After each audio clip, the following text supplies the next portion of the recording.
Okay. So when we started the project, this is the data set that we had to work with. One of the biggest challenges was that, let's see.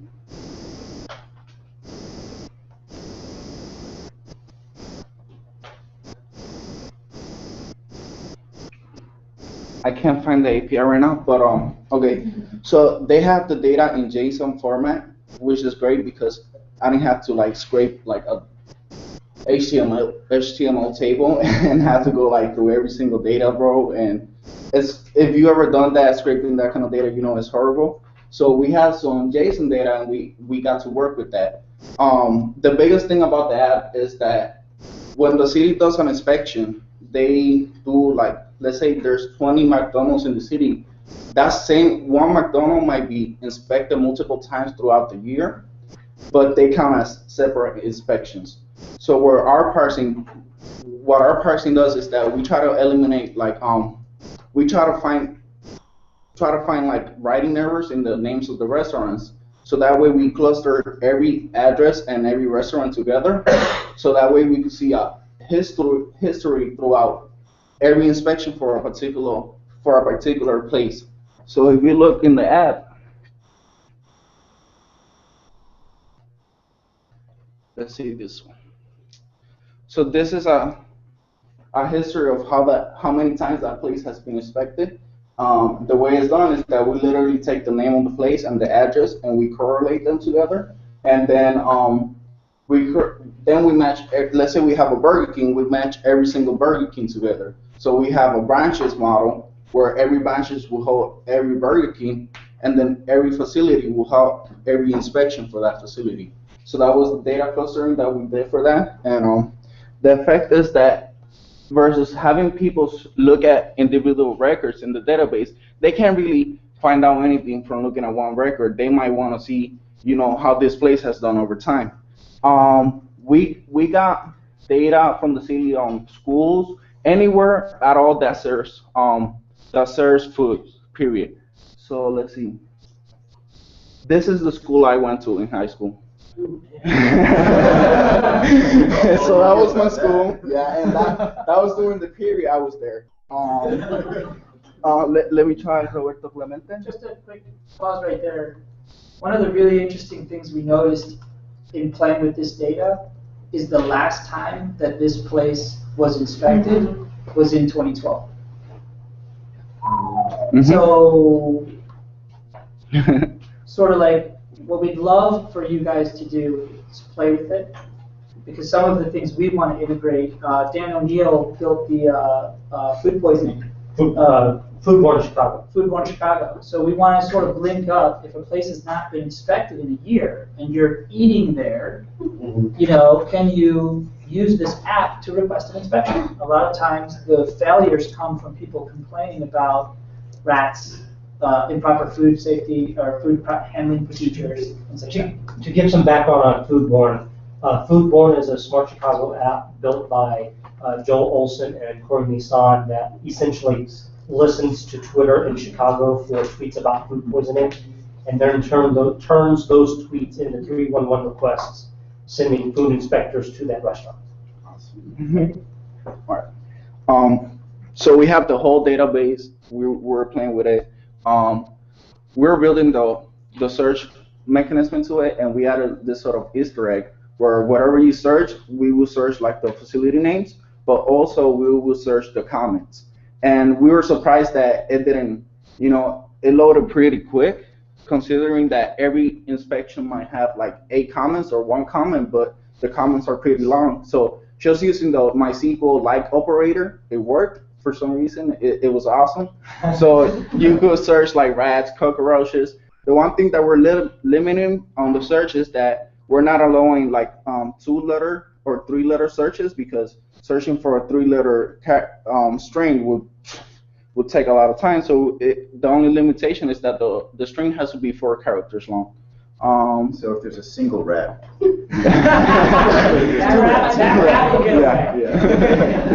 So. So this would be the places with rats in their comments. If you notice in the bottom, let me find one with comments. So this is a comment. These are the comments that get indexed by the database and searched through. On the bottom, you see the different violations, and the city qualifies different violations into different levels. There's minor violations, there's serious violations, and there's critical violations. So if we have a many-to-many relationship with the violations. So this one is actually going to take a little bit. All right.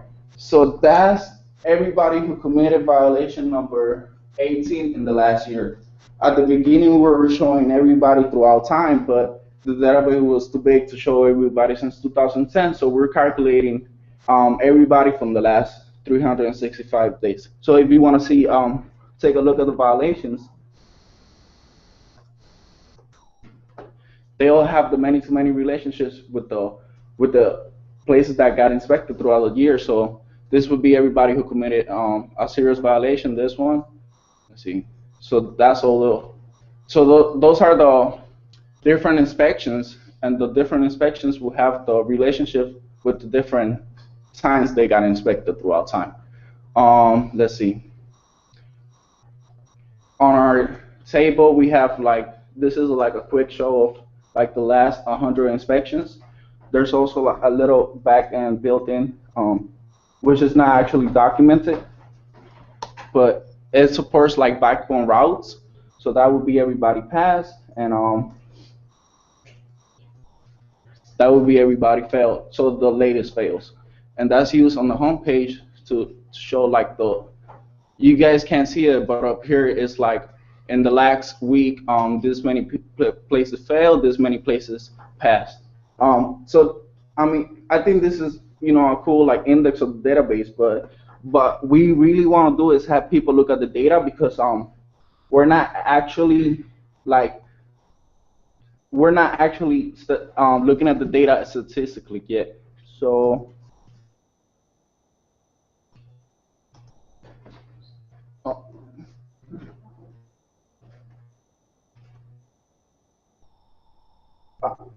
Sorry, it's set up for multitasking. All right. So that's the JSON data. That's the data on single inspections. What would be more interesting to have people look at is that we have the API for the facilities, which are the inspections closer together. How do you get an actual address from those? You got 2 eyes. Let's see. What was that? Oh, just looking at that JSON data, Mhm. it wasn't immediately. Oh, but here you get lat long. Okay, and Mhm. address. Okay. So they each have a latitude and longitude. To use the primary keys, we're using the address mixed with the name for the facilities. Yeah.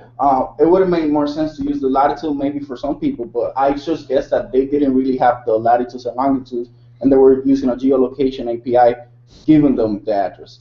So the address and the latitude and longitude are together, so it makes sense just to use the address with the names for the primary keys. Oh, yeah. So this would be the first couple of their names are blank, but if we look down, most of them have single facilities, but those single facilities have multiple inspections. But you will actually see a couple of them, let's say a subway on a certain address will have, a subway will have different facilities. Listen. Totally know the owner of that restaurant. So this is the branches view. Let me,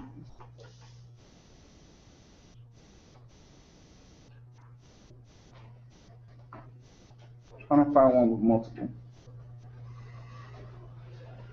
I'm not sure if you covered this, but what platform did you build this on? Okay, so if you guys look at this data and paginate through it, you will find branches that have more than one facility with multiple inspections. For the platform, we're using Python and we're using Flask. Cool. At the beginning, I was thinking that we might go with Django, but the reason we chose Flask was that we didn't know at the beginning which database we were going to use. And the one thing about Django is that it has SQL built right into it. We did end up using SQL, but we didn't know at the beginning. And the good thing about Flask is that if you guys have played with it, it lets you route different templates really easily into like URLs. And since we weren't going to have that many views, and all we really needed was the parameters from the URLs, then it made it really easy for us, and we didn't have to set up a lot of like folders and configuration with Django. Any questions? No? This is pretty awesome. Yeah. So, did you learn how to program doing this, or did you get some? I learned on Lone Square with the 3D Oh yeah, shots and data beats and those kinds. Yeah, so I learned a little bit before that, but I didn't have any practical knowledge. And then I learned scraping with the Cook County Jail data. Yeah. Are you planning to correlate with other data sets? So we looked into, we have a license for the inspections. I mean, a license they own, like the person who owns it. And there's another data set with the licenses of everybody who owns business. So we could match so we can match whoever owns, let's say, Café Colau with their business license, and have those data sets come together. We could have them We together. also, the way that Will modeled the data, we went to NICAR, National Institute for Computer Assisted Reporting Conference in Louisville, and we're really interested in the Hispanic community. Legal services and legal issues are huge. Giant advertising by lawyers, but not a lot of information and awareness from a consumer standpoint on whether a lawyer is a good or bad lawyer. So we started looking at the IARDC database of sanctioned attorneys, so folks who have been who have had complaints lodged against them or who have been disbarred and shouldn't be practicing law. And the way we'll structure the data allows for us to turn the bad lawyers into inspected restaurants and food places. So we're really looking at sort of how many That's an ways, interesting punishment. how many ways can we reuse the environment by swapping out the data.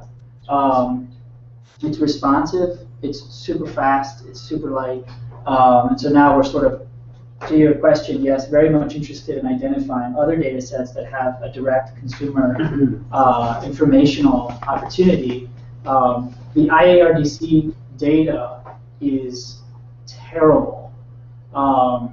We had folks from NPR helping us because we don't have any coding experience, so we were begging, can you help us scrape this data? And what they told us was that the folks at the IARDC appear to be copying and pasting from MS Word into their CMS, and so by trying to scrape the data, you end up having to work with a lot of characters that get transported into the pages. We finally, we worked with Jeremy Bowers from NPR, Jojo Muska, who's at Night Lab, and now Will is going to be taking another crack at it. They helped build the scraper. Will's now going to take the scraped data and turn it into this. All right. So as we said, we're not doing any statistics on it or anything like that, but just looking at the city's web page. Right here it says, I don't want to read it. Okay, an application for a business license will not be approved if any violations are cited. Now, I haven't been able to talk to them and ask them what exactly everything means. But if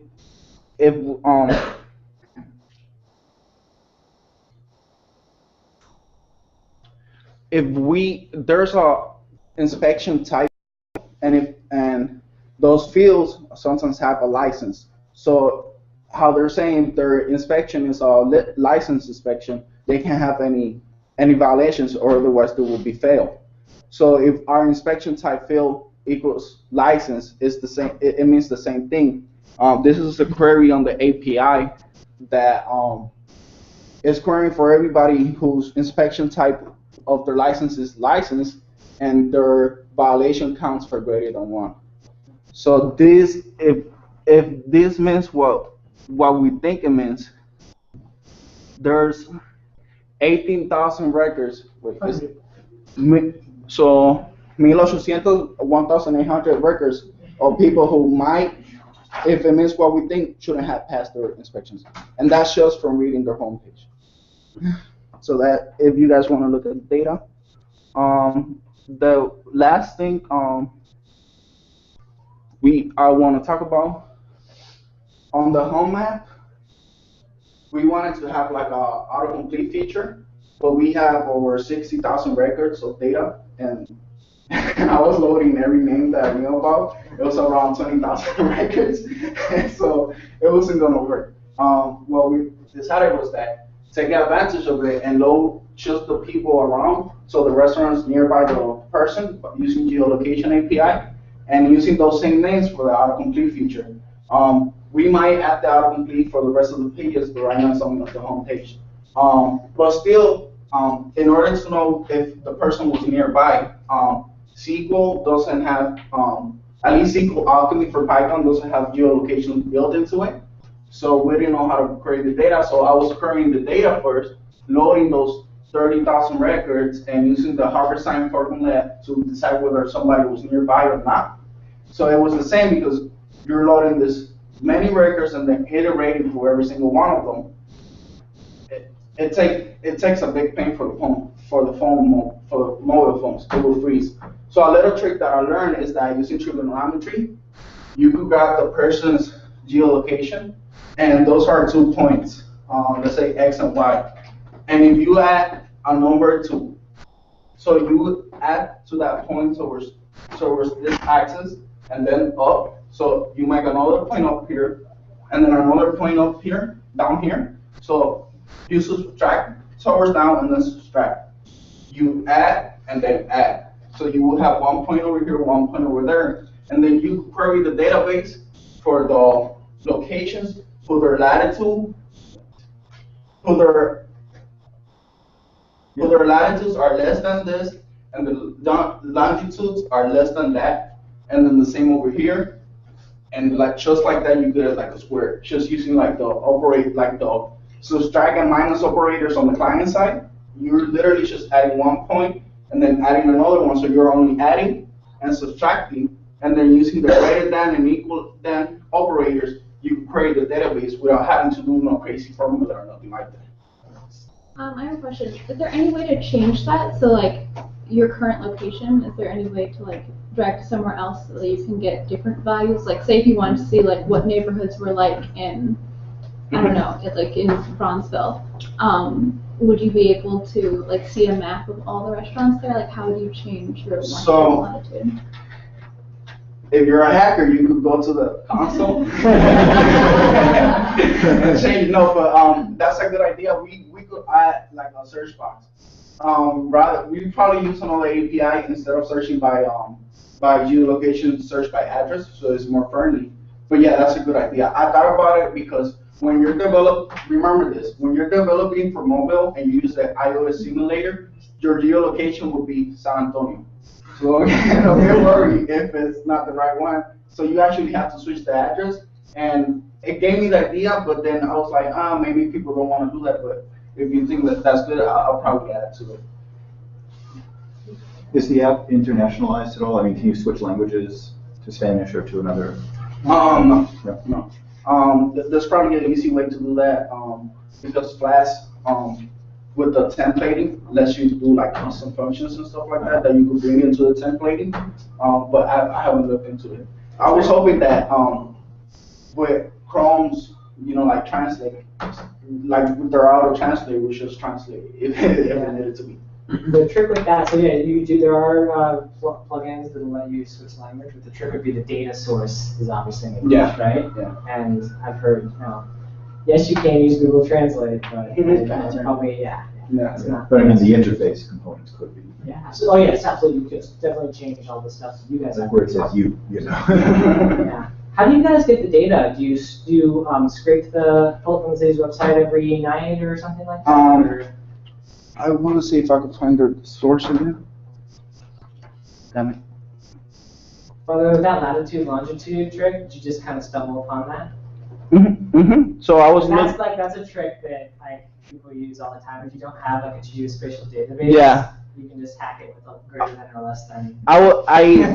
Yeah. It's great. It's amazing because it gives you a really powerful tool without having to like, well, I don't know how Install people want to, Postgres. yeah, install and then use Postgres, which is, those are two separate issues.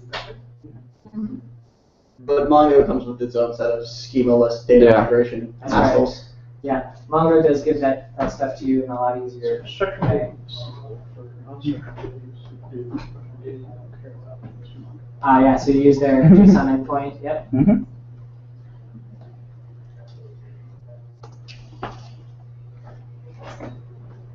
Yep. So that's the data source, and what we do, we don't scrape any night because in the website they say that they update the data every single Friday. So we got like a cron job on the EC2 instance that we scrape every Friday. We do scrape everybody, even though we have every record, because I wanted to start tracking whether they changed for some scrape creation. Sure. Because I don't trust them. It does, right? Yeah, but we are scraping everybody every single night with a cron job. Yeah. Cool. And I noticed that you guys are parsing out the violations, Mm-hmm. and they're based on, they're separated by pipes, Mm-hmm. and I think we can thank Tom Shank for that, right? That used to not be there, and Yeah. it's super valuable to be able to parse out the violation numbers. Yeah, we got really lucky that those pipes were there. Yeah. I was gonna have to put like some crazy like regular expressions or something like that, and then find the numbers with the text on them. But Yeah. I was You like, can write oh, text. it was right Yeah. there. Yeah. Yeah. Yeah. So. All right. Awesome. Very cool. So just to repeat what you just said, so you get, every week you get all 65,000 and redrop the database, start all over again. No, so- Good way to, It gets updated. so you update the record if it's Mhm. already there, if something has changed. But we have like a getter create method, like Django does, and it returns whether if it's a new facility or an old one. And what we can start to, I add it in there in case we want to track if it changes. I could do like, if this is not a new facility and this record is not the same, then warn me about this data changing. I haven't done it because I haven't got suspicious yet, but this build, I'm ready for it. One quick addendum. This is the first time we're presenting it publicly, so thank you very much. We are going to be presenting it, but one of the things we realized was we sort of built it in a vacuum, thinking this is how people may use it, and trying to keep the user interface as simple and as few things you could navigate as possible. Will built analytics, a system of sort of tracking every query into it, but then as we tried to understand the page flow, we built Google Analytics into it. So if you do use it, which would be very helpful, we'll be able to see every way that people are, what they're searching for, and which way they go within the app. First of all, very well done. When I first looked at the page, I thought, wow, these restaurants must have all passed because they're all blue. So like right off the bat, maybe a visual indicator of maybe the most, yeah, or maybe it's aggregate. I don't know, that'd be a UI. So I thought about it, but so since we have the history, that would affect it a lot because if I want to see the most recent, I would have to iterate through every single one of them. But what I can do is just add to the models like the latest I feel just for that. Yeah, so that's what I'm gonna do, and then I'm gonna start doing like building like the map stuff too. It's just the map was like a last minute thing to try to get like the breakers nearest. But yeah, thank you. Sure, yeah. I was dismayed to see the donut balls on there, but maybe since it was just inspected, it would be great. All right, cool. Just kind of looking at your GitHub repo, I noticed you've got a Twitter function file that apparently is, well, send a tweet if something fails. Is that actually doing anything? So we're not using it. Right now, we rely on the environment to get like the OS environment, like the keys and the stuff like that. But we haven't built it to it because we're thinking, maybe not everybody wants to see like this whole like flood of like inspections in the wall. But we're trying to find a way. I think you should do it. You think so? And yes, you definitely should. And then this is where it gets crazy, right? If you tweet out and then food board's listening, Yeah. Oh. And then you go into 311, Yeah. and maybe that work will be like done for you if you just like tie into. Yeah. That's one thought. But or you could submit it to 311 too. There's a open 311 API. Yeah. That if you guys, I don't know how far deep you want to go down that way. We were trying to figure out what hashtag we could own that would trend, so people would be like, oh, Fox and Oval? Oh no, I eat their $9 chocolate bar every day. Have y'all gotten a chance to talk to Reed Mansour with No. the Chicago Health Department? Yeah. You should Email me. Okay. You would like this. We should get you two together. Yeah. Have you guys gotten any complaints from restaurants? Like people saying like, you guys are making us look bad? or anything like Yeah. that? So that's why we haven't like added like a lot of color coded stuff and like that because Yeah. it, like let's say that Matt first cycle, it could be red, but that inspection could have been 3 years, well, 1 year ago. Mhm. So we don't really want to ruin people's, reputation, and also like, they get inspected and they might fail today, and then they get inspected again tomorrow and fail again, and then like for 3 days in a row until they pass. Yeah. So it would be like fail. It would make them look, bad. But Yeah, it's definitely worth it to see that history, but it's really, and that's something that you should maybe, think about a bit, but it's the most recent thing that really is the fairest they're thing sorted. to show, right? To highlight, right? Because, they could have failed maybe, and there's, you probably know this too, that you can fail for a lot of reasons, right? Like maybe you don't have a proper business license, something that may actually not be like health related, right? And so you gotta be a little bit careful Yeah. playing with, The violations are outlined, so yeah. look into like what they actually. Cool. Yeah, we've looked at food inspection data before. One thought we had was Google Places has an API that actually gives you the type of cuisine of a place. Mhm. So you could correlate type of cuisine and see certain places maybe have a higher chance of failing than others. Those Swedish restaurants, they just don't go there. One of the things we did learn in sort of looking at the data was there's a risk level associated with every facility. Yeah. We chose to keep that out because the risk levels refer to how much food handling is occurring as opposed to how risky the restaurant Correct. is. So like a sushi place is going to be I risk think- level 3. Last I looked at it, every restaurant is a high risk. Yeah, So It's like over half or yeah, something it's of all almost restaurants, all defined by businesses. the category of the type of venue. So catering is high risk. If you go to the school, it's not as high risk. Yeah. Okay. So like the more like It's more cold, like Okay. the more frozen food and stuff like that they buy, the less risk because they don't handle it more. But if you buy a bad shipping, then I think that would be actually worse. So it was sort of like contradictory. That way we didn't keep it out, but on the API it is available. So you said this was a summer internship? This is 8 weeks of this guy. 8 weeks, okay. So are you planning to continue it afterwards, or? We have other things we want him to do. The lawyer is huge. Interestingly, like nobody wants to advertise on this thing because they don't want to be associated with failed restaurant inspections. The lawyer one we think is a really interesting opportunity, and part of the reason why we're looking for a lead developer is because by about minute 13, where Will is telling me what he's doing, it's like I'm watching a foreign movie. So last week, I've been really interested for a long time in utilizing Scriptaculous to make news photo puzzles because I feel like people might actually be interested in the news if we can make a game out of it. And so the conversation that Will and I had was whether he should focus on building the game or developing MongoDB or Flask. So MongoDB doesn't have a Flask. Flask doesn't have a MongoDB section, and so what happens is that you have your database, and you could serve the database through a RESTless API, but you would have to have it running in a different server because Mongo's RESTful APIs interfaces, they use their own server, and Flask uses a server. So you would have to have 2 different servers running at the same time. So what we can do is use Flask as the server and serve like the JSON data with Flask. from the MongoDB database. So we're building something to like serve that data over. So you're going back to school after this? I gotta get my GD. Okay.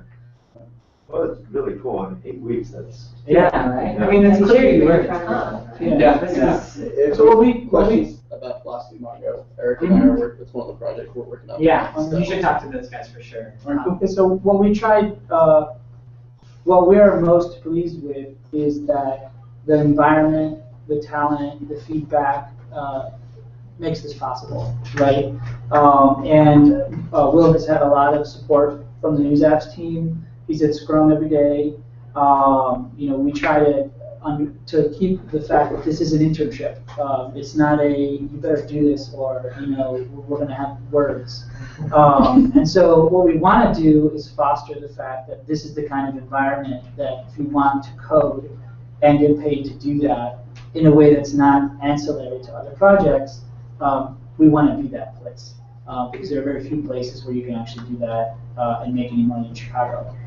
Your place is one, which is phenomenal. Code for America, just for what it and Smart, Chicago Collaborative is another.